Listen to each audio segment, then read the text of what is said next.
restoran, ya semua kita ikhtiarkan, tapi semua tepikan, ya tepikan semua itu. Yang penting saya Allah ridha, yang penting senang dengan apa yang saya bacakan, apa yang saya niatkan. Kalau sudah seperti itu, insya Allah ada percepatan.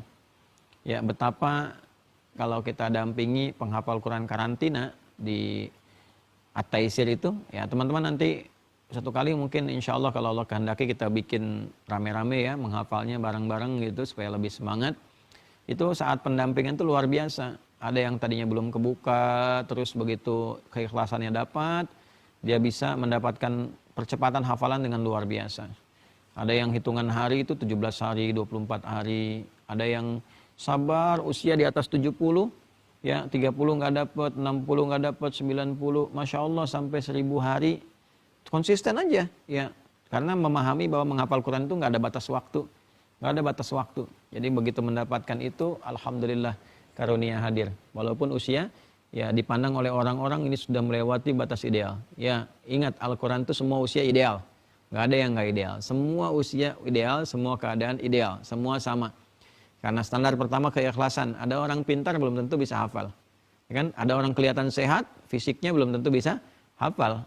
Kalau ingin kita diberikan anugerah tertinggi, yang pertama bangun hubungan dengan Allah secara baik. Gitu ya. Nah ini yang pertama dari dua yang ingin saya sampaikan. Teknisnya kita belum mulai nih. Baru mengikhlaskan diri dulu, tujukan semua karena Allah.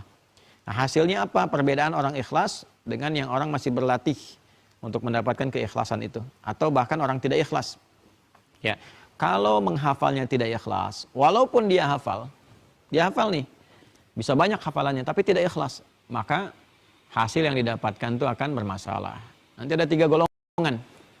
Ya, 3 golongan ini di surah Fatir, surah 35 ayat 32. Ya, buka ya, ini bagian terakhirnya. Bismillah, surah 35 Fatir di ayat 32, paling kiri itu sebelah atas.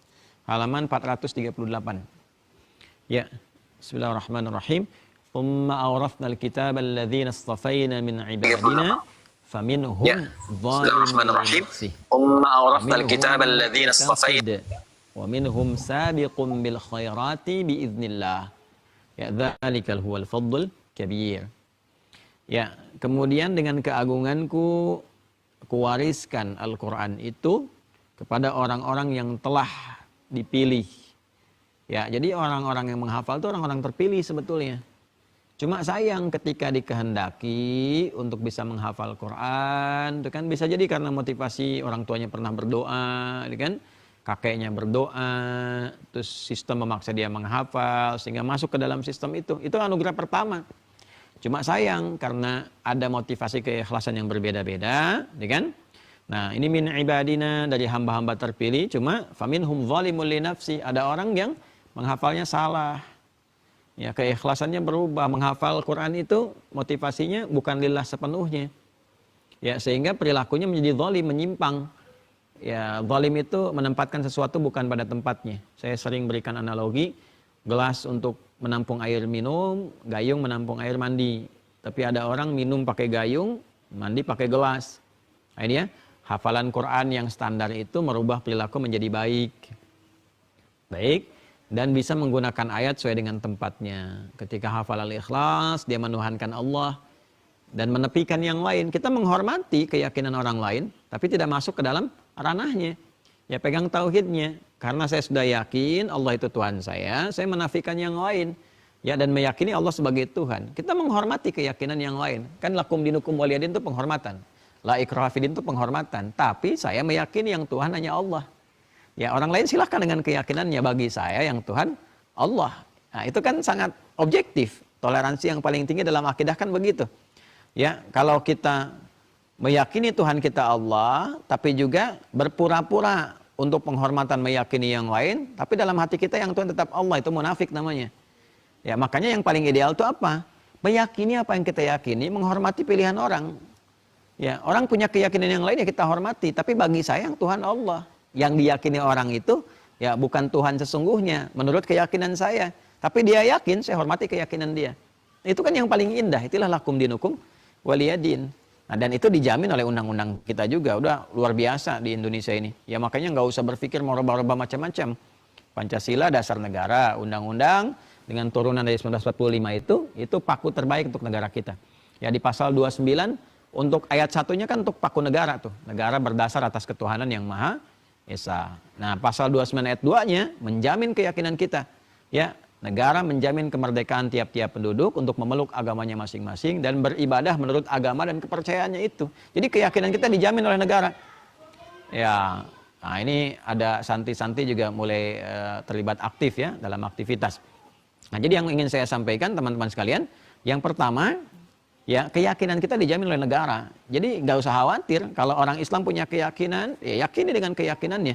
Jadi ketika kita mengatakan, saya meyakini Allah Tuhan yang benar, satu-satunya Tuhan, yang lain tidak saya pertuhankan. Dan saya menghormati keyakinan orang lain.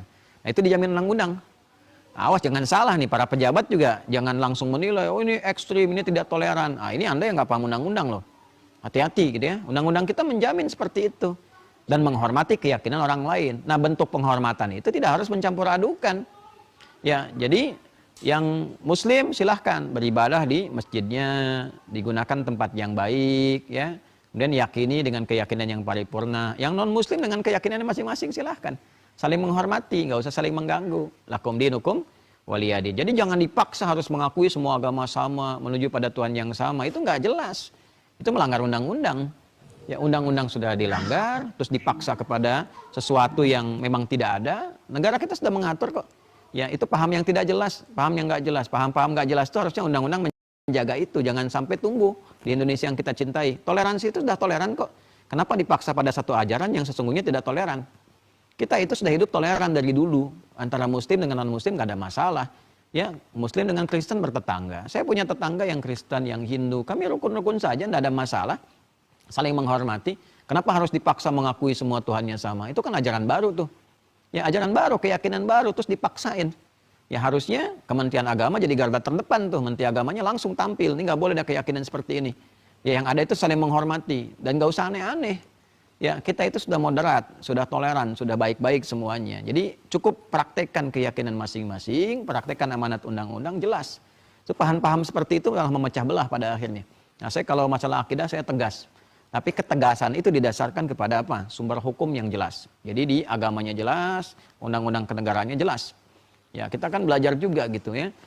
Untuk implementasi kebangsaan kan kalau nggak tahu hukumnya kan kita repot.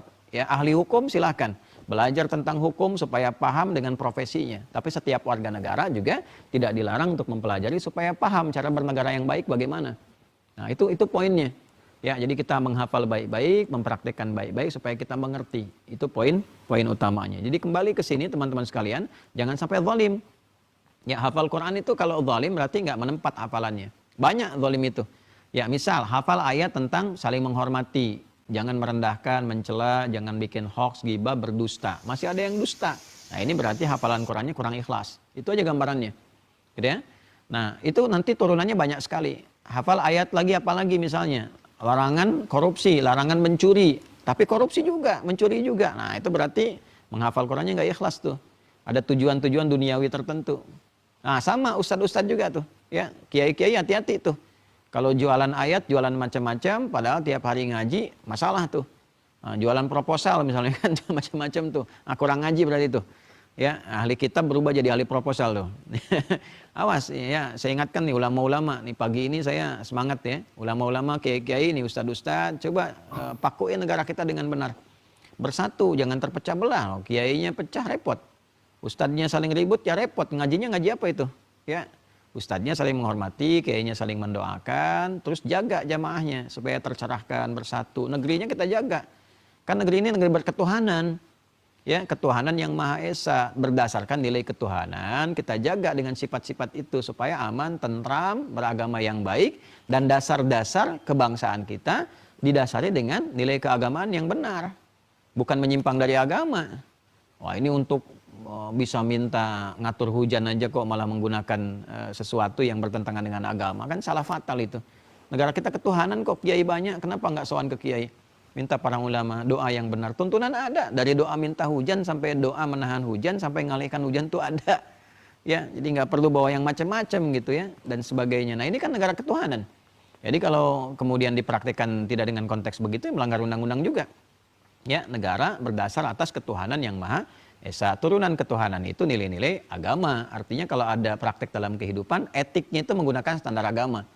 Ya, nilai etik dari agama itu namanya takwa. Tujuannya takwa. Kita di Islam takwa ada semua.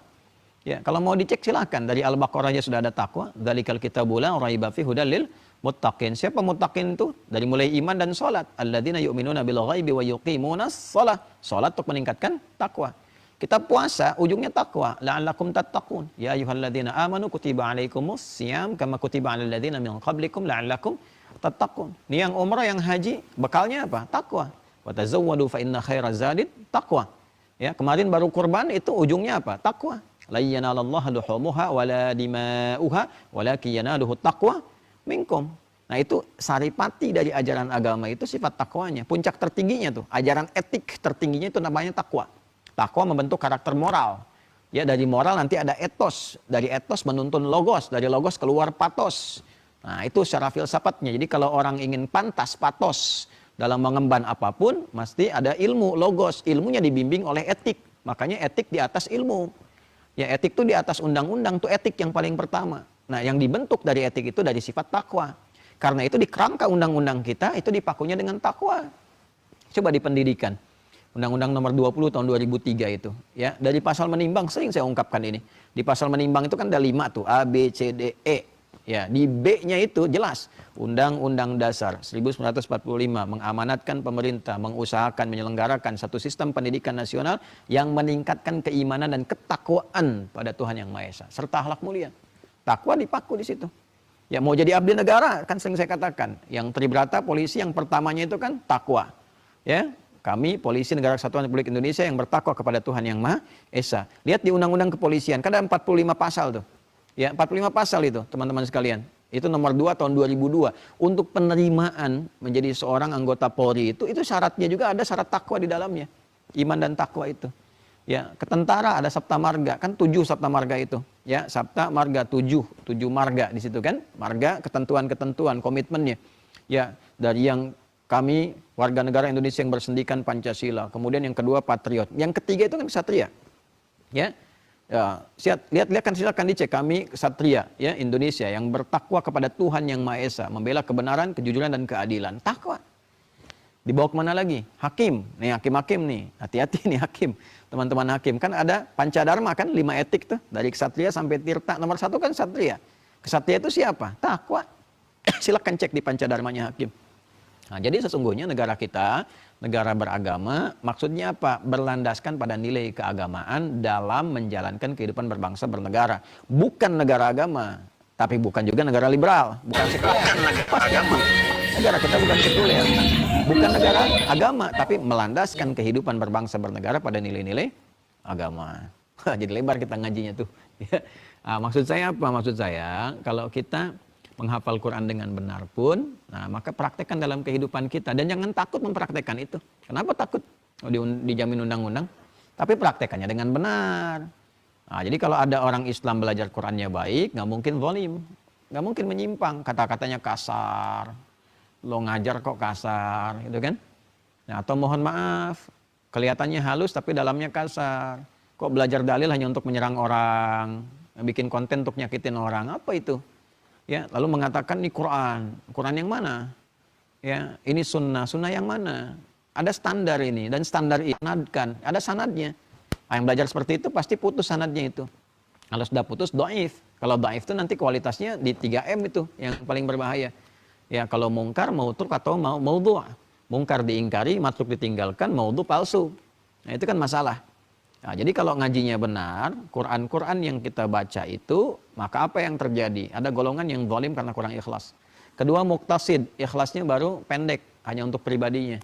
Jadi belum bisa berbagi. Ya, ada tipikal kelihatan dalam kesehariannya, ya mojok-mojok, di tiang-tiang, baru ngulang-ngulang, tapi belum jadi imam, belum mengajarkan, kan? Itu muktasid.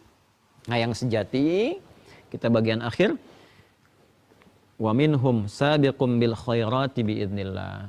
Ada orang yang memang ahli Quran ini ikhlasnya betul-betul ikhlas dan dia pionir dalam setiap kebaikan. Jadi apapun dia berusaha mempraktekkan Qurannya. Intinya kalau menghafal Qurannya benar, pasti yang pertama terjadi perubahan hidupnya menjadi lebih baik. Kalau ulama sekarang menyimpulkan, ahli Quran itu hal pertama yang didapatkan pada dirinya kelembutan. Apapun profesinya. Jadi nggak ada batas dalam profesi. Anda jadi sekalipun misalnya buruh harian, buruh lepas, ya kan? Kemudian pengajar, ya atlet, tapi ingin jadi ahli Quran, pasti akan beda. Akan beda demi Allah saya katakan. Baru ngaji walaupun hafal satu ayat itu, sikapnya akan lain. Ada kelembutan, ada ketentraman, ya kan? Ada kedamaian dalam berbagai hal perilaku kehidupannya. Dan kalau sudah dapat itu, nah ini dzalika huwal fadlul kabir, itulah keutamaan yang paling agung, yang paling istimewa. Jadi yang istimewa itu di penghafal Quran bukan kemampuan hafal Quran dengan ayatnya, dengan nomornya, sisi kanan, kiri, pojok dikit, pojok kiri ke bawah, bukan itu. Nah, itu kalaupun ditampilkan ya niatnya hanya kemudahan, bukan menunjukkan hafal gini, tidak. Ya. Nah, tapi kalau ada orang-orang yang tujuannya hanya ingin diklaim, punya kemampuan dan sebagainya, itu yang salah. Jadi yang paling utama adalah yang istimewa, yang bagus, berapapun yang dia hafalkan dari Quran, itu merubah kehidupan dia menjadi lebih baik. Hafal ayat lisan, lisannya lebih baik. Hafal ayat telinga, telinganya lebih baik. Sampai ke ujung bagian tubuhnya. Nah sekarang mari kita evaluasi. Ya sama-sama seluruhnya tanpa kecuali, termasuk diri kita juga. Termasuk dalam ceramah ini, di pagi hari ini jangan sampai juga. Setan kan seringkali datang mengganggu tuh. Ya, jadi kita memang tujuannya betul-betul kalau lillah itu tidak ada kepentingan untuk mengecilkan orang atau juga naudzubillah menjelekkan, menyudutkan orang, tidak. Kita jauhkan semua sifat-sifat itu. Kita turunkan hal-hal yang kita harapkan Allah ridha dengan semuanya itu. Karena itu teman-teman sekalian, tidak mudah ya kita mengajar itu. Saya walaupun online ini tidak mudah mengajar. Kadang-kadang berlatih diri dulu supaya tidak ada dorongan-dorongan yang terbawa kepada konteks duniawi khususnya. Kan kita ngajarin orang tapi kita gagal pada diri pribadi, kan musibah. Ya. Nah, semacam ada kejadian tertentu, kapan kita harus bisa merespon dan sebagainya. Ya, itu bertarungnya kan tidak mudah. Harus tepikan dulu keinginan-keinginan. Wah, jangan sampai ada kesan bahwa oh ini karena ada kejadian viral, ikut di dalamnya supaya ikut komen, ikut gini supaya viewernya banyak. Itu kan juga satu hal yang mesti dihindari, ya tidak baik hal-hal demikian. Karena itu kita coba, ya kemarin seorang pejuang besar, ya Syekh Ismail Hani yang meninggal dunia, ya butuh 1 hari kita untuk merenungi, mengukur diri, kontemplasi, muhasabah dari kejadian Rabu kita baru bisa merespon hari Kamis kan. Nah supaya juga apa, banyak hal, jangan sampai cuma ikut numpang respon, hanya ingin viral, hanya ingin begini. Na'udzubillahi min dzalik. Ya bagaimana kita mengikhlaskan, berusaha dengan baik, kemudian mendoakan, belajar, menata diri kita dulu, lalu kita berusaha mengajak orang dalam hal-hal demikian pada hal-hal yang insya Allah Allah ridhai dalam kebaikan. Ini kan tidak mudah. Nah, jadi membuat konten agama itu nggak sama dengan konten-konten duniawi. Bukan hanya ini numpang-numpang penjelasan, numpang rame, ada berita ini ikut komentarin, tidak seperti itu. Niatnya itu yang tidak mudah untuk dijaga. Nah, jadi teman-teman sekalian, itu yang kita mulai di kesempatan pagi ini. Mudah-mudahan bermanfaat. Mohon maaf kalau ada pelebaran-pelebaran dalam inti-inti materi, karena kadangkala itu dibutuhkan apa yang sedang kita ingat. Insya Allah berjumpa kembali secara live esok hari. Subuh kami ada di Masjid Al-Azhar di Jakab Permai yang di Bekasi, ya di Kalimalang. Insya Allah subuh kajiannya melanjutkan Adabul Alim wal Muta'allim. Kemudian dilanjutkan di Tanah Kusir. Ya, tolong catat ya, bukan Tanah Suci, Tanah Kusir. Di Tanah Kusir, di Bendi, di Masjid An-Nur, jam 7:30 insya Allah. Jadi dari Al-Azhar langsung ke Tanah Kusir, baru kemudian kita bersambung kembali pada sifat-sifat terbatas. Untuk adik-adikku yang insya Allah akan berangkat untuk beasiswa ke luar negeri, dipersiapkan dengan baik. Kita hari Ahad siang menuju sorenya, insya Allah ada pembekalan kami siapkan, dan mohon dipastikan semua berkas disiapkan.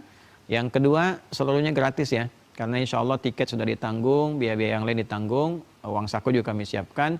Jadi kalau ada orang iseng menghubungi ini itu minta biaya, itu pasti palsu. Ya, yang kami siapkan insya Allah sepanjang kita mampu kita siapkan. Kalau ada hal-hal yang patut untuk dibagi, kami sampaikan dalam keadaan yang terbuka, tujuannya apa dan sebagainya. Tapi sejauh ini insya Allah dengan izin Allah dimudahkan oleh Allah Subhanahu Wa Taala. Demikian, semoga berkenan. Mohon maaf seringkali banyak berbuat salah, khilaf, semoga dengan kerendahan hati bisa dimaafkan dan semoga Allah mengampuni kita semua. Allahumma taqabbal minna innaka antas sami'ul alim wa tub 'alaina innaka antat tawwabur rahim. Allahumma ij'alna min ahlil Qur'an waj'alil Qur'ana sahiban lana fid dunya nuran lana fil qubur wa syafi'an lana fil akhirati ya arhamar rahimin. Wa sallallahu ala sayyidina Muhammad wa ala alihi wa sahbihi ajma'in wa akhiru da'wana subhanakallahumma rabbana wa bihamdika nashhadu an la ilaha illa anta nastaghfiruka wa natubu ilaik walhamdulillahi rabbil alamin. Assalamualaikum warahmatullahi wabarakatuh.